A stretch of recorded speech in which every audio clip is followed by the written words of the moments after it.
नमस्कार, मैं आपका दोस्त विपिन कुमार सिंह और आप देखना और सुनना प्रारंभ कर चुके हैं आपका पसंदीदा यूट्यूब चैनल आगे की सोच। राजनीतिक एवं सामाजिक चर्चाओं पर आधारित इस कार्यक्रम में आपका स्वागत है।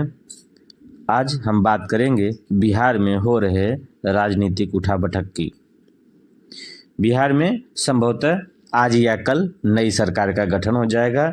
चेहरा वही रहेगा, नीतीश कुमार फिर से मुख्यमंत्री बनेंगे और इसके पहले जदयू और भाजपा के गठबंधन से जो मंत्री बने थे, यानी एक सीएम और दो डिप्टी सीएम भाजपा का, वही सेम फार्मूला इस बार के भी सरकार में दिखाई देने जा रहा है। वहीं आरजेडी का कहना है कि इतनी आसानी से हम तख्ता पलट नहीं होने देंगे। आपको बता दें कि लालू प्रसाद यादव लगातार इस कयास में लगे थे, जुगत में लगे थे कि किसी तरह से तोड़ जोड़ करके तेजस्वी यादव को बिहार का मुख्यमंत्री बना दिया जाए। लेकिन समय रहते ही इस प्लानिंग की भनक मुख्यमंत्री नीतीश कुमार को लगी और नीतीश कुमार ने बहुत अच्छा राजनीतिक दांव चलते हुए सबसे पहले अपने राष्ट्रीय अध्यक्ष को हटाया, स्वयं पार्टी की कमान संभाली। उसके बाद विधायकों की टूटन रोकने के लिए आगे बढ़कर इस पूरे षड्यंत्र को संभाला और साथ ही साथ भाजपा से यह डील करने में भी सफल हुए कि हम बिहार में पुनः बीजेपी के साथ गठबंधन में सरकार बना ले जाएंगे। एक अंक गणित के अनुसार आंकड़ों पर नज़र डालें तो आरजेडी के पास मौजूदा समय में 79 विधायक, 79 विधायक, कांग्रेस के पास 19, 16 लेफ्ट के पास, कुल संख्या हो रही है 114। बहुमत के लिए 122 विधायकों के समर्थन की आवश्यकता जरूरी है। वहीं जेडीयू, भाजपा, हिंदुस्तानी आवाम मोर्चा के विधायकों को जोड़ लिया जाए तो उनके पास बहुमत से 5 ज़्यादा यानी 127 विधायकों की संख्या हो जा रही है। इसका मतलब आसानी से नीतीश कुमार सरकार बना लेंगे। वहीं आरजेडी ये सोच रही है कि हिंदुस्तानी आवाम मोर्चा के जीतन राम मांझी को यदि हम मिला लेते हैं, उनके बेटे को डिप्टी सीएम का ऑफर भी दिया गया है, लेकिन इस पर जीतन राम मांझी लगातार बैठक कर रहे हैं अपने विधायकों के साथ, जिसमें से एक तो उनका बेटा है, एक उनके पार्टी के प्रदेश अध्यक्ष हैं और एक जन और हैं। तो सभी 4 विधायक उनके घर के ही हैं, जिस पर जीतन राम मांझी की अच्छी पकड़ है। तो यदि जीतन राम मांझी के 4 विधायकों को आरजेडी मिला लेती है तो उनकी संख्या 118 पे पहुंच जाएगी। वहीं एक निर्दल और एक असदुद्दीन ओवैसी की जो विधायक हैं उनको मिला लेते हैं तो 120 पे पहुंच जाएंगे। लेकिन बहुमत के लिए 22 विधायकों के समर्थन की आवश्यकता है, जो कि आरजेडी फिलहाल तो नहीं जो है उपलब्धता हासिल करते हुए दिखाई दे रही है। लेकिन लालू प्रसाद यादव लगातार लगे हुए हैं कि किसी तरह से हम उस जादुई आंकड़े को छू पाएं। संभवतः आज 27 जनवरी 2024 के दिन या कल 28 जनवरी 2024 के दिन नई सरकार का शपथ ग्रहण होगा। सबसे पहले बिहार के मुख्यमंत्री नीतीश कुमार अपने पद से इस्तीफा देंगे। उसके तुरंत बाद ही नए सरकार के गठन का राज्यपाल को भाजपा के समर्थन वाले पत्र भाजपा नेताओं के साथ सौंपकर अपने आप को एक बहुमत की सरकार दिखाएंगे, आंकड़ा बताएंगे और शपथ ग्रहण करने के लिए राज्यपाल से समय मांगेंगे, जो कि 28 तारीख को ही सब हो जाना है। वैसे इस्तीफा आज ही दे सकते हैं, अब देखिए क्या होता है। तो आइए जानते हैं कि ये जो राजनीतिक घटनाक्रम बीते कुछ दिनों से बिहार में चल रहे हैं, इसके पीछे की वजह क्या है। साधारण समाचार तो हर समाचार चैनलों पर आपको प्राप्त होता होगा, समाचार पत्रों के माध्यम से समाचार आपको प्राप्त हो जाता होगा, परंतु हम राजनीतिक विश्लेषज्ञ हैं, राजनीति पर विश्लेषण दे रहे हैं, तो हमें अंदर की भी बात पता होनी चाहिए।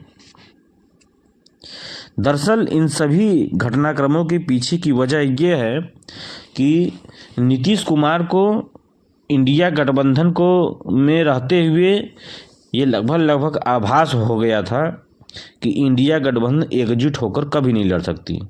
पहला झटका ममता बनर्जी ने दिया, दूसरा झटका अरविंद केजरीवाल ने दिया, तीसरा झटका यानी कहें तो 50-50 में अखिलेश यादव हैं, जो कि उत्तर प्रदेश में 80 सीटों पर लड़ने के लिए की बात कर रहे हैं, आरएलडी के साथ गठबंधन में है। वहीं जो है चंद्रशेखर आज़ाद को भी लड़ाने की बात कर रहे हैं। कांग्रेस को वो ये कह के कांग्रेस की बात टाल दे रहे हैं कि हम सीट जिताऊ कैंडिडेट को देना चाहते हैं, सीट शेयरिंग का फार्मूला ये होना चाहिए। तो एक तरह से कहा जाए, देखा जाए तो उत्तर प्रदेश में समाजवादी पार्टी भी कांग्रेस को बहुत हल्के में ले रही है और वो भी लगभग इग्नोर ही कर रही है। तो प्रमुख प्रदेशों में ये खबर है, जेडीयू जब जान गई, नीतीश कुमार जब जान गए कि ये इंडिया गठबंधन मुझे प्रधानमंत्री पद का चेहरा भी नहीं बनाएगा और गठबंधन का संयोजक भी नहीं बनाएगा, तो मुझे यहाँ रह के मिल क्या रहा है, कुछ नहीं मिल रहा है। वहीं उनके लोकसभा के सांसद जो लगातार नीतीश कुमार पर यह दबाव बना रहे थे कि हम इसके पहले भाजपा के साथ गठबंधन से जीतकर ही सांसद बन पाए थे, इस बार भी हम मोदी के नेतृत्व में ही जीत सकते हैं, यानी हम अकेले आरजेडी से गठबंधन करके हमारा सांसद बनना बड़ा कठिन है। तो इन चीज़ों की गंभीरता को भी समझ रहे थे। उधर लालू प्रसाद यादव की एक अंतिम ख्वाहिश थी, जैसे मुलायम सिंह यादव ने अपनी ख्वाहिश को पूरा किया, अखिलेश यादव को मुख्यमंत्री अपने जीते जी रहते हुए बनाकर गए जो है, उसी तरह लालू प्रसाद यादव भी अपने जीते जी तेजस्वी यादव को मुख्यमंत्री की कुर्सी पर देखना चाहते थे। इसके लिए वो एक भीतर घाती अंदर से एक चाल चलने लगे और लल्लन सिंह को मिलाकर जेडीयू के विधायकों को तोड़कर आरजेडी के कोटे से, आरजेडी से जो है मुख्यमंत्री तेजस्वी यादव को बनाने का एक षड्यंत्र रचने लगे। इस षड्यंत्र से भी नीतीश कुमार बहुत नाखुश थे, नाराज थे। वहीं भाजपा ये देख रही थी कि अभी जो बिहार सरकार ने जाति जनगणना कराई है, जातिवार जनगणना कराई है, उससे उनका ये वादा तो पूरा हो गया है और ऊपर से तमाम वैकेंसी निकालकर वो भर्तियां भी कराई हैं बिहार सरकार ने। तो भाजपा देख रही थी कि बिहार में आसानी से भारतीय जनता पार्टी लीड करते हुए दिखाई नहीं दे रही है। भाजपा को बहुत कठिन चुनौती बिहार में मिल रही थी। जातिगत जनगणना कराने की वजह से जातियों का झुकाव सरकार के साथ था। नीतीश कुमार जहां पिछड़ी जाति से आते हैं, कुर्मी समाज से आते हैं, वहीं यादव समाज से लालू प्रसाद यादव आते हैं, वहीं पिछड़ी और दलित समुदाय के एक बहुत बड़ा वोट बैंक नीतीश कुमार के इर्द गिर्द घूमता है, जेडीयू के पास है। वहीं आरजेडी के पास भी पिछड़ों का अच्छा, पिछड़ों और कुछ सामान्य जाति के लोगों का भी अच्छा खासा वोट है। भाजपा का पूरा वोट बैंक ओबीसी और जनरल पर है। तो भाजपा इस चीज़ को जानती थी कि हम जो है लड़ाई बड़ा मुश्किल होने वाली है बिहार में, लोकसभा की दृष्टि से देखें तो। ऐसी परिस्थिति में भाजपा को भी नीतीश कुमार से हाथ मिलाने की एक तरह से मजबूरी कहा जाए तो गलत नहीं होगा, भाजपा की भी मजबूरी थी।